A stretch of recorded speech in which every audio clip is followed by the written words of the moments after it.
Well, we're switching speakers up here. Just for those of you who maybe didn't have a chance to this morning for some of the earlier sessions, sign up. We're giving away a video camera, I believe, at the booth, and we're going to be doing massages. So we've got 2 certified massage therapists who you can sign up back there for any time that you want, and you guys being here at this session get first crack at it. So that's over at our booth in 636. Apparently, quite a few have already purchased the RFID for Dummies books, and now we're out. So between the ones we gave away this morning and the ones that people purchased, I think we're out of them. But if you want to give your business card to one of the ladies from Oden who's been buzzing around here, and just write on RFID for Dummies, we'll have someone get in touch with you and get you a copy of the book. Likewise, we also have the CompTIA certification book for those of you who are actually doing the engineering and that type of stuff. So, with that, Mr. Connolly is getting ready up there to do the business case or the use case analysis. In the interim, what's everyone think so far? Get a little feedback in terms of what the most interesting thing folks have heard? Everybody else get up and start going, hoorah again. What's the most surprising thing anyone's heard so far? It's a shy, quiet bunch. You, sir? Well, I'm here as a silicon provider for tag manufacturers, and I've just talked with a few people here around the table with people that are really new to RFID. They're thinking about it. They're either getting started with pilot on trying to figure out how it's going to work in their system. I think what's been presented so far is really how easily you can be overwhelmed with all the details in RFID system information. There are good people like ODINtechnologies out there to try and help you wind your way through an RFID system and be successful at it, because there's been a lot of missteps along the way in the last 10 years of the university. I think a lot of that stuff's been sorted out, as you say, in the last couple of years, getting ready for that massive hockey stick.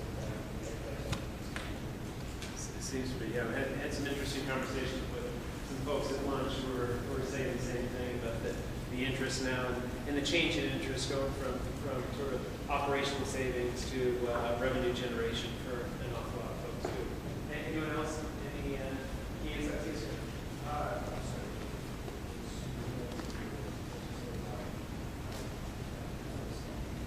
Yeah, that's big.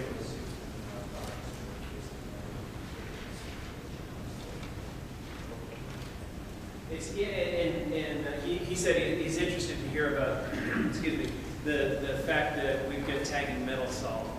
And we did a metal mount benchmark about 6 weeks ago, which really led some light into that. But one of the interesting things that we found, metal mount tags work, and there's about a dozen out right now of different types of formats.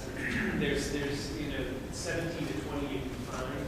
If you go to the vendors, you'll probably be able to pick out 17 of them. There's really about a dozen that are in production that are being sort of handmade and sort of trying to get off the ground.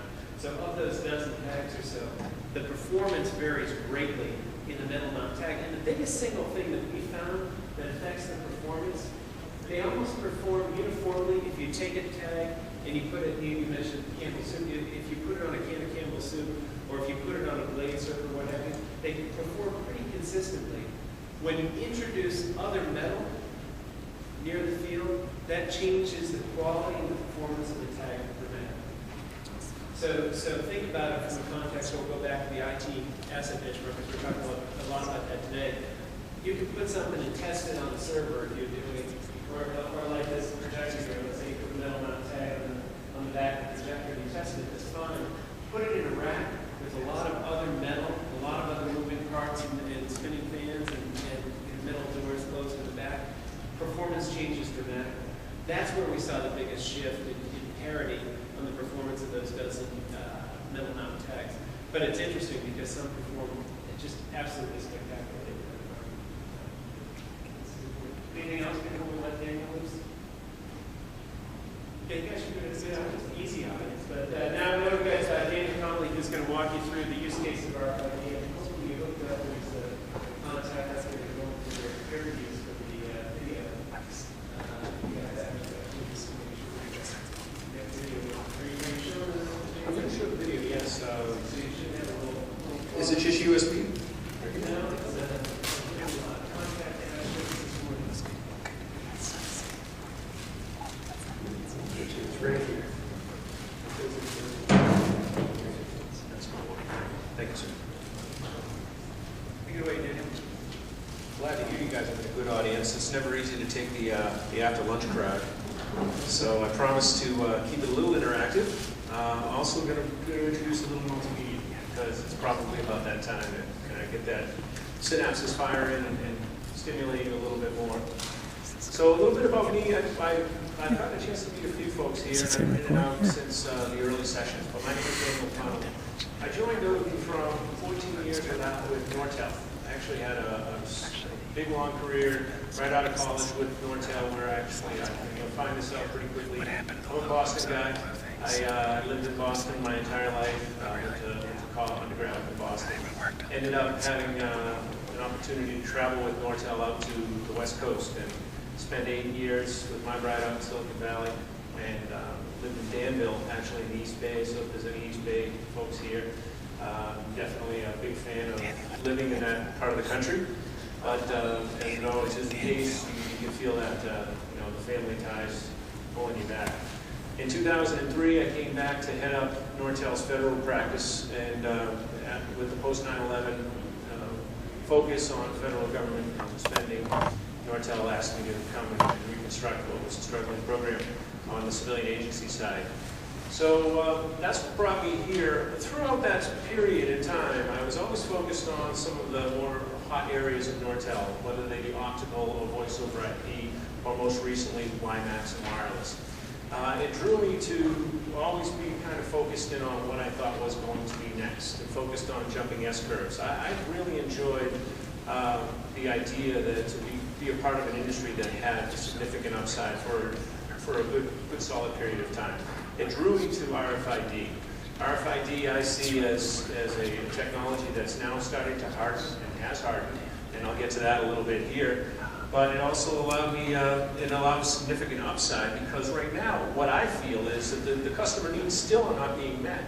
What you have is a technology that does perform at certain levels, but the customer standing out there saying, my application isn't being met. You guys need to deliver me the innovative solutions, and Patrick talked about this earlier from a Boyd philosophy of discovery and innovation through creativity.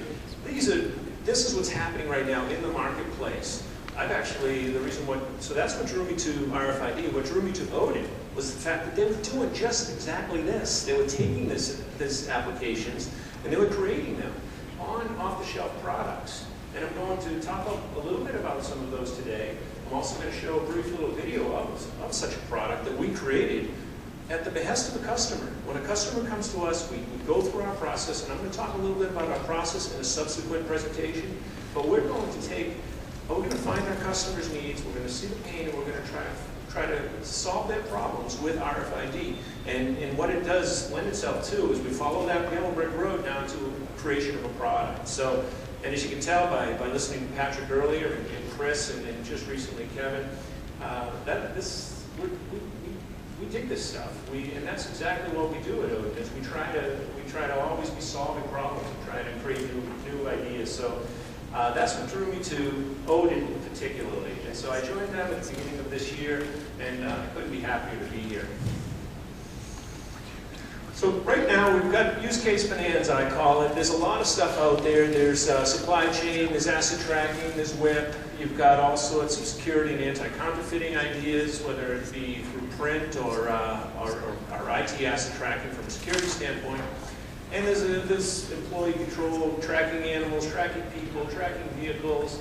There's a lot out there.